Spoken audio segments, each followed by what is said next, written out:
From the opening bell to the final pinfall, your favorite bearded WWE content creator is back. And today we're going to start off by talking about Cody Rhodes. This past Monday, he had a great promo, but then Finn came out. And him and Finn had a match, and there was some heat there. And we're going to get to SmackDown here in a second, but what that promo and then that match told me was that they're putting Cody through the ringer. They're making him earn that next title shot. I mean, which is good. That's the redemption story, but I don't think he needs to go through all that to get that title shot again. I mean, okay, so no hate on Daniel Bryan, but the dude got like 5 title shots within 2 months. So I guess I'm not understanding why they're making Cody Rhodes go this route.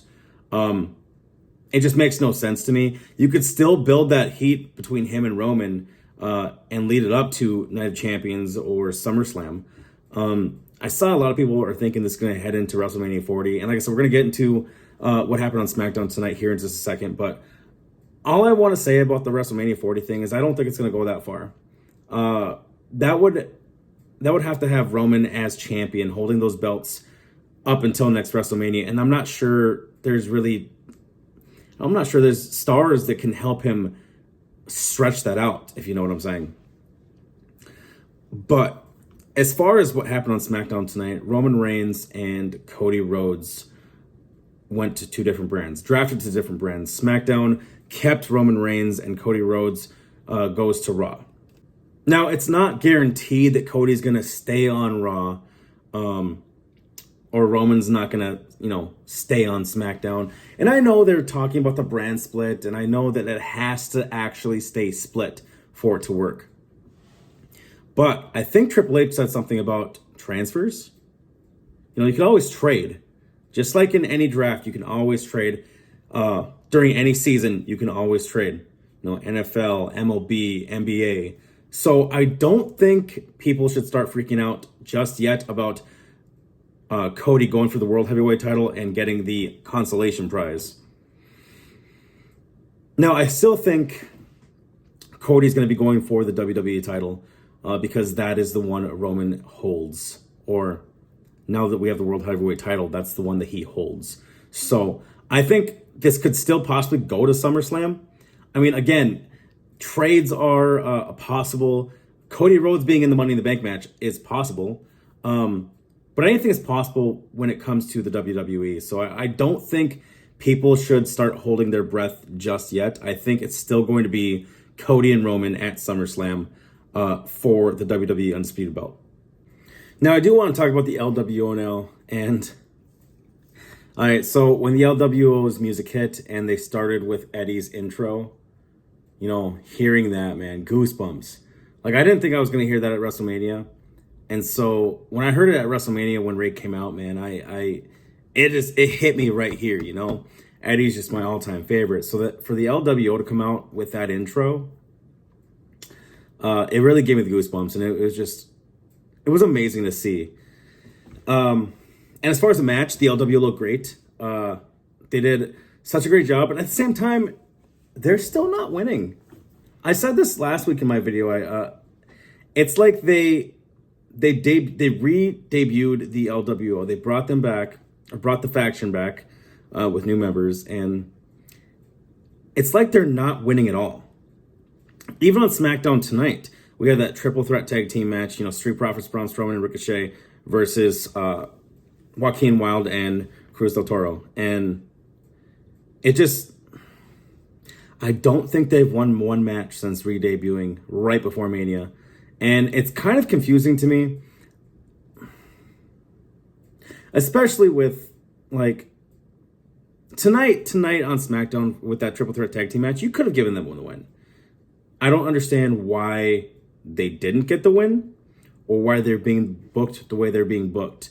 But I am definitely still looking forward to seeing where they go or how they get booked in the future because it's the LWO. In the last few weeks, they've become a big hit. And like I said, I'm just looking forward to seeing where they go. Hopefully they start getting wins soon. Maybe they get into that tag team picture when those belts are split up. But, who knows? I just hope that we start to see some wins from them. All right, now, so I want to talk about Bianca versus Io Sky. That segment they had this last week, Bayley tried to make it about herself again during that little segment they had backstage, and both Dakota and Io noticed. And you can just tell the last few weeks with Bayley and Damage Control, when they're on screen, when they have these promos or the segments, you can tell that Dakota and Io are starting to get a little fed up with Bayley. So I think even though Damage Control was such a great concept, they could have done great things. They had the potential to go anywhere they wanted to, right? I think we're now starting to see the splits, the cracks in Damage Control. And I think probably, I'm going to guess, Backlash is when it's going to happen. Either Backlash or within the next couple weeks, we're going to see Dakota and Io either just turn on Bayley or turn their backs on Bayley. And, like I said, it's sad because Damage Control had so much potential.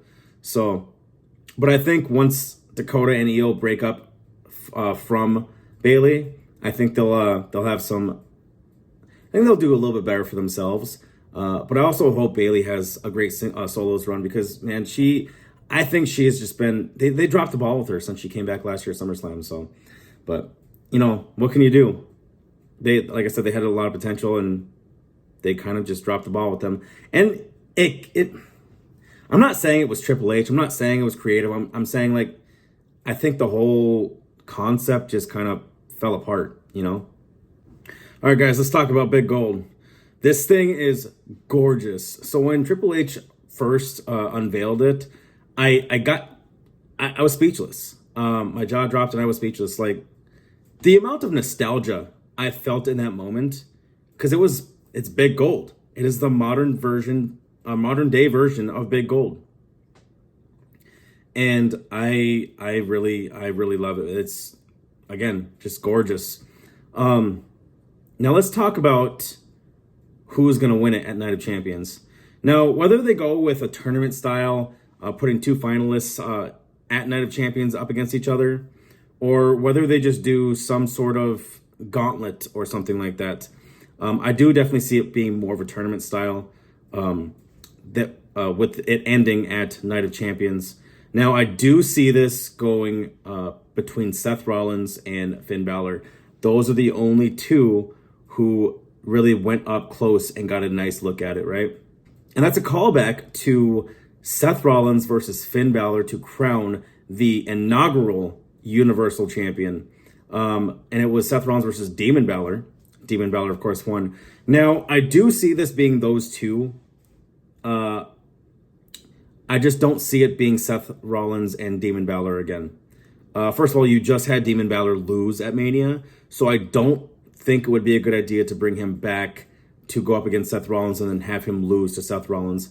I definitely do see Seth Rollins winning that matchup. So bringing the Demon back for that is I don't think it's worth it. I don't think it would be good for the Demon. But I definitely do see it going that way. I've seen a whole lot already about, since Cody's going to be on Raw, I've seen a whole lot already about him being the World Heavyweight Champion and being a consolation winner for not beating Roman Reigns and then being given the World Heavyweight title. That's not going to happen, guys. Like I said in this same video, there is going to be a way where Cody Rhodes goes to SmackDown, whether it be the Money in the Bank, whether it be a trade or something like that. So this is not going to Cody Rhodes. I don't see him being in that picture. It is going to be, I believe, Seth Rollins, Finn Balor. And again, it's going to go to Seth Rollins this time because I don't think Finn Balor needs to be the Demon and win again. Because, I mean, if you think about it, you want Seth to be in that position again. You want him to get that gold again. Yes, Finn Balor does deserve it as well. But I think in this moment in time, at this specific juncture we are at in the WWE, I think Seth Rollins could not only use it more, but I think it would benefit him and his career more and benefit him re-signing with the WWE when his contract comes up. All right, so this week on Raw, we did see Theory versus Lashley versus Reed, and I absolutely loved every bit of it. Those three are going to put on a great match at Backlash. And with Bobby now going to SmackDown and Gunther going to Raw, you can only imagine that Theory is going to be going to SmackDown with the United States Championship if he is still the United States Champion. Now, you can still keep that feud going with Bobby in Theory and Reed. I do think that Bobby is going to be getting that U.S. title back sometime very soon. He did have that segment with Theory right before that match, saying that he still has his eyes on that United States Championship. And with that triple threat coming up, Lashley going to SmackDown, and Theory really hasn't been confirmed to go to SmackDown yet or not. I do think Bobby Lashley is going to win that U.S. title. I do think they need to put a little bit more emphasis on Bronson Reed, though, because now, in my opinion, putting Bobby on SmackDown and Gunther on Raw, you got to assume that either Theory is going to SmackDown or he's losing that title. So then now you're just kind of taking Reed out of that triple threat match, but you're taking Reed out of that viewpoint there. And I think they do need to put a little bit more emphasis on him. But again, I do see Bobby Lashley winning that United States title and becoming champion once again. Theory, who knows, man? I do see him staying on Raw because I think he does really well there. But I guess I can't say for sure. I do hope Bronson Reed gets put on SmackDown as well, so that we see more of him and Lashley together, because those two can put on some really great matches. All right, so it's time for my honorable mentions for the video, and I actually have two of them this week. The first one is, so we've been seeing a lot of Otis with Chad and Maxine Dupree, but we haven't seen Mansoor or Massey in the past few weeks with Maxine. Now that leads me to believe that maybe the Maximum Male models get split up, hopefully. But again, that still leaves Maxine with Otis. And where do they go in this story? Who knows? I really hope Otis stays with Gable and they remain Alpha Academy. And my second one is going to be Randy Orton has been a reference to multiple times over the last few weeks. It seems like every time Riddle has a promo or a segment, he brings up Randy Orton. So I do believe that Randy Orton is going to be coming back soon, much like AJ Styles did tonight, which was just awesome because, man, that promo, that segment by AJ Styles and the OC tonight at SmackDown, it was like AJ Styles was like, okay, so they give off the whole biker gang feel to them, right? So it's like he just stepped back and said, hey, do your thing, and the OC just took out the Viking Raiders, and I thought it was awesome. So I think we do see something similar with Randy Orton coming back to be with Riddle, hopefully Monday night during the draft, or maybe Backlash, because we do have that 6-man tag match at Backlash with KO, Sammy, and the Usos and Solo. So, I hope we see him soon because, man, I miss seeing Randy Orton on my screen every week. So now, speaking of that 6-man tag match between Solo, the Usos, Sammy, KO, and Riddle, we saw tonight that it seems like Heyman and Solo were about to turn on the Usos by the orders of the Tribal Chief. So I don't think they can, as much as I was waiting for it tonight. I love the Usos. The bloodline is just so great. And as much as I was waiting, or as much as I enjoy them, I was waiting for that to happen tonight. I was waiting for it. But then I realized, you know what?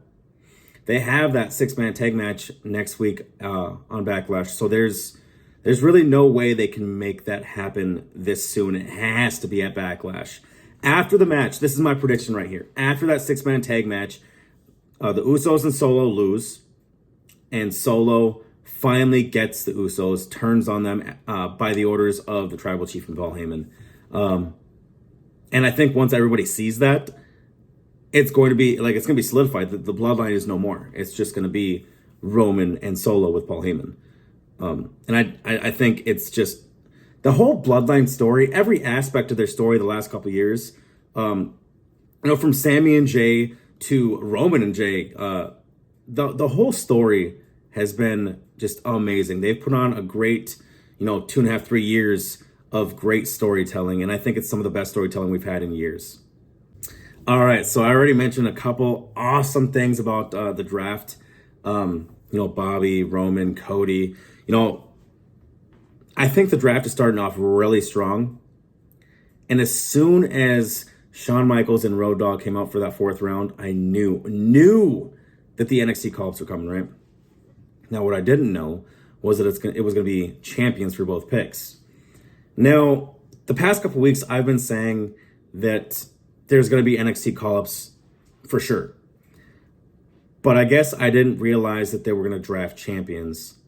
But, I mean, that's awesome because now Indy Hartwell's going to Raw and Alba and Isla are going to SmackDown, which is awesome. Like, those 3 superstars are great. Like, they are very talented. I'm so excited that we're going to have the whole family with Johnny Gargano, Candice Ray, Index, and Theory all on the main rosters, man. It's going to be awesome. We're going to get Index back, and that's super exciting. And I think we're going to see big things from Index, Candice, and Johnny until Ciampa comes back, because I know that there's rumors going on about DIY coming back. So, but yeah, I am super excited for Indy, Isla, and Alba. I can't wait to see what they do on the main rosters, and I can't wait to see what other NXT stars get drafted.